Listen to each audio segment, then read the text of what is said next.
ক্ষমা অনুশোচনার প্রশ্নে এখনো আওয়ামী লীগের না। ছাত্র জনতার অভ্যুত্থানে পতন হয়েছে আওয়ামী লীগ সরকারের। আওয়ামী লীগের শীর্ষ নেতাদের অধিকাংশ দেশ ছেড়ে পালিয়েছেন, কয়েকজন আছেন কারাগারে।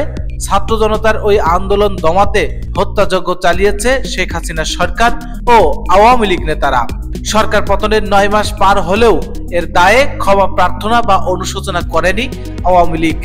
আন্দোলনের দমন নীতি ও হত্যাযজ্ঞের জন্য আওয়ামী লীগ যদি ক্ষমা চায় বা অনুশোচনা করে, তাহলে আওয়ামী লীগ রাজনীতিতে ফিরতে পারে, এমন একটা আলোচনা রয়েছে রাজনীতিতে। তবে ক্ষমা চাওয়ার কোনো চিন্তা ভাবনাই দলটিতে এখনো নেই। তাদের মধ্যে কোনো অনুশোচনা আছে এমন ইঙ্গিতও পাওয়া যায় না, বরং তারা এখনো ষড়যন্ত্র তত্ত্ব নিয়েই আছেন। ক্ষমা চাওয়ার বিষয়টি নিয়ে রাজনৈতিক অঙ্গন ও সামাজিক মাধ্যমের আলোচনা সমালোচনা আমলে নিচ্ছে না আওয়ামী লীগ।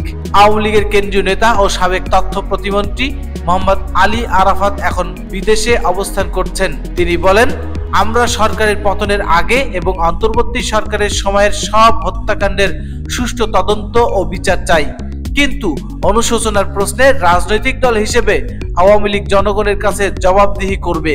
এজন্য অন্য কোনো পক্ষের প্রশ্নের জবাব দেওয়ার বিষয় নেই।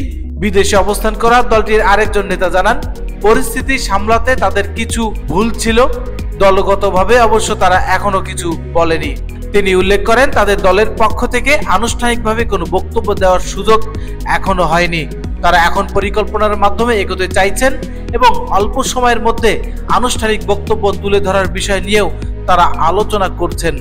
তবে শুরু থেকেই ক্ষমা চাওয়ার বা অনুশোচনার বিষয়টি দলীয় সংস্কৃতিতে নেই বলে মনে করেন বিশ্লেষকেরা। তারা বলছেন, বাংলাদেশে ভুলের জন্য দলীয়ভাবে ক্ষমা চাওয়া বা অনুশোচনা করার সংস্কৃতি নেই। এর আগে কোনো দল তা কখনোই করেনি। এখন আওয়ামী লীগ সে পথে হাঁটবে না।